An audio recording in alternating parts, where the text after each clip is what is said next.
Hi friends, welcome to my channel.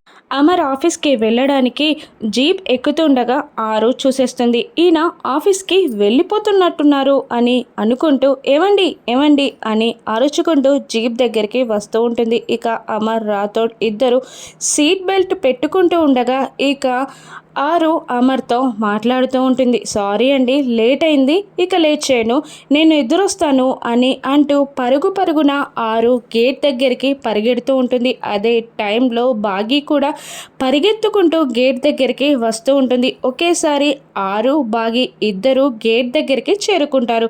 ఇద్దరు పరిగెత్తడంతో అమ్మయ్య అని ఊపిరి పీల్చుకుంటారు. ఇక ఒకరినొకరు బాగి ఆరు చూసేసుకుంటారు. ఇద్దరు క్యాజువల్గా హాయ్ అంటే హాయ్ చెప్పుకుంటారు. ఇక మరుక్షణంలోనే ఇద్దరు ఒకరినొకరు చూసుకుంటూ షాక్ అవుతూ ఉంటారు. నువ్వేంటిక్కడ అని ఆరు బాగిని అడుగుతుండగా బాగి కూడా ఆరుని నువ్వేంటక్క ఇక్కడ అని అడుగుతూ ఉంటుంది. ఇక ఒకేసారి ఇద్దరు మా ఆయనకి ఎదురు రావడానికి వచ్చాం అని అంటూ అమర్ని చూపిస్తూ ఉంటారు ఆరు బాగి ఇద్దరు.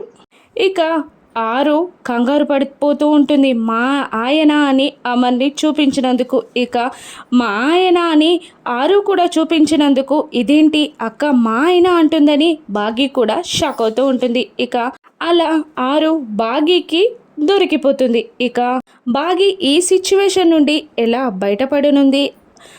అరుంధతియే ఆ పక్కింటి అక్క అని బాగి తెలుసుకోనుందా? చనిపోయిన ఆత్మ తనకి ఎలా కనబడుతుందని బాగి గ్రహించగలదా? ఆరు తన స్వంత అక్క అందుకే కనబడుతుంది అని బాగి ఊహించగలదా? ఏం జరగనుందో రానున్న ఎపిసోడ్స్లో చూద్దాం. Thank you for watching.